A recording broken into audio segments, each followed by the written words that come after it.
Hello friends, welcome to Aktar's Passion. আজকে আমি আপনাদের জন্য একটা দারুণ রেসিপি নিয়ে এসেছি। আজকে আমি আপনাদের সাথে মাটন দিয়ে ভুনা খিচুড়ির রেসিপি শেয়ার করব। দারুণ একটা রেসিপি, খেতেও দুর্দান্ত। চলুন রান্নাটা শুরু করি। এই রান্নাটার জন্য প্রথমেই আমি মুগ ডাল ভেজে নেব। আমি এই ডালটা হাফ কাপ নিয়েছি। আমি এই মুগ ডালের সাথে হাফ কাপ মুসুর ডালও ব্যবহার করব। এবার এই মুগ ডালটাকে আমি হালকা ভেজে নেব, একটু কালার আসা পর্যন্ত এটাকে আমি ভাজবো। খুব বেশি লাল করে ভাজবো না, বেশি লাল করলে আবার ডালটা সেদ্ধ হতে সময় লেগে যাবে। তার জন্য একটু কালার আসা পর্যন্ত আমি এটাকে ফ্রাই করব। ডালটা আমার ফ্রাই হয়ে গেছে, এবার এটাকে আমি ঠান্ডা জলে দিয়ে দেব।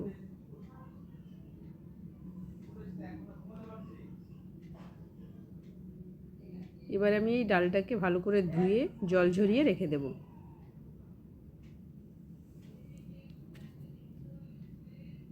আমি এই রান্নাটা সর্ষের তেলেই করব। আমি 3 টেবিল স্পুন সর্ষের তেল দিয়ে দিলাম।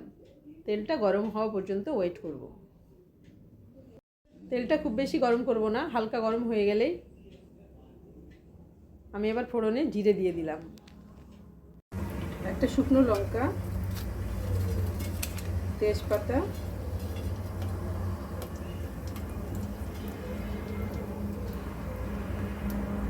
এলাচ, দারচিনি আর লবঙ্গ।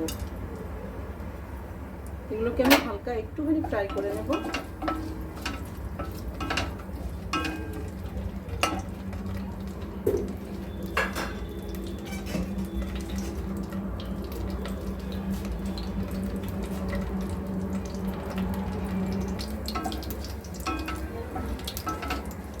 এবার আমি এতে দিয়ে দেব পেঁয়াজ,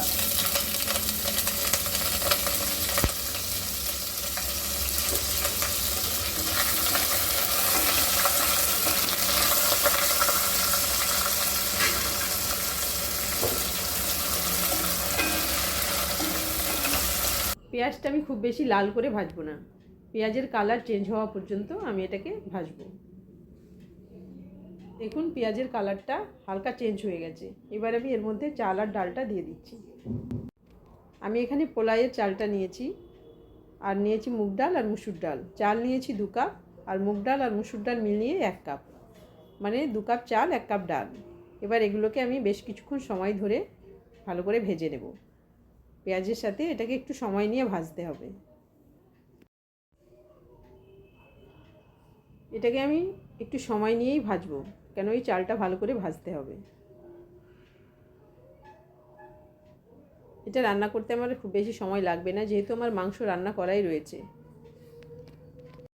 এখানে আমি আমার রান্নার পাত্রটা পাল্টে নিলাম, কেন ওটাতে আমার একটু অসুবিধে হচ্ছিল, আর জল দিলে ওটা একদম ভর্তি হয়ে যাবে। তার জন্য আমার একটা খোলামেলা হাঁড়ি আমি নিয়ে নিলাম।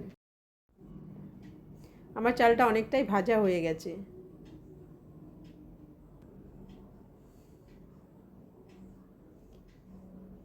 যেহেতু আমি এখানে চাল আর ডাল মিলিয়ে 3 কাপ নিয়েছি, আমি জল 6 কাপ ব্যবহার করব। আমার চালটা খুব ভালোভাবে ভাজা হয়ে গেছে। এবার আমি গরম করে রাখা জলটা দিয়ে দিচ্ছি। আমি 6 কাপ জল দিচ্ছি, যেহেতু আমার 3 কাপ চাল আর ডাল মিলিয়ে 3 কাপ আছে।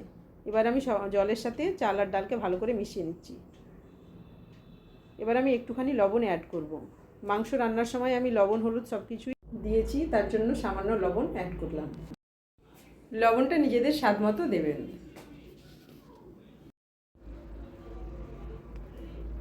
এবার আমি ঢাকনাটা তুলে দেখে নেব। দেখুন জলটা ফুটে গেছে। রান্না করে রাখা মাটনটা দিয়ে দিচ্ছি। মাটনটা আমি আগে থেকেই রান্না করে রেখেছিলাম। এখন রান্না করলে ভিডিওটা অনেক বড় হয়ে যেত, তার জন্য আমি মাটনটাকে আগে থেকে রেডি করে রেখেছিলাম। মাটনটা নর্মালি রান্না, যেভাবে মাটন রান্না করে সেভাবেই রান্না করেছি। এবার আমি এতে দিয়ে দিচ্ছি কয়েকটা গোটা কাঁচা লঙ্কা। এবার আমি সমস্ত কিছুকে ভালো করে মিশিয়ে নেব। আবারও আমি এটাকে কিছুক্ষণ ঢাকনা দিয়ে রান্না করব। এই সময় গ্যাসের আঁচটাকে মিডিয়ামে রাখতে হবে।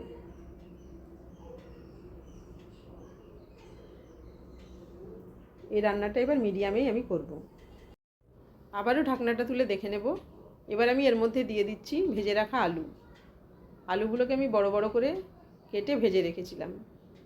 এগুলোকে এবার এর মধ্যে দিয়ে দিলাম, সবগুলোকে ভালো করে নাড়িয়ে দেবো। নিচ থেকে ভালো করে নেড়ে দিতে হবে, না হলে নিচে লেগে যেতে পারে। কিছুক্ষণ ঢেকে রেখে দেবো।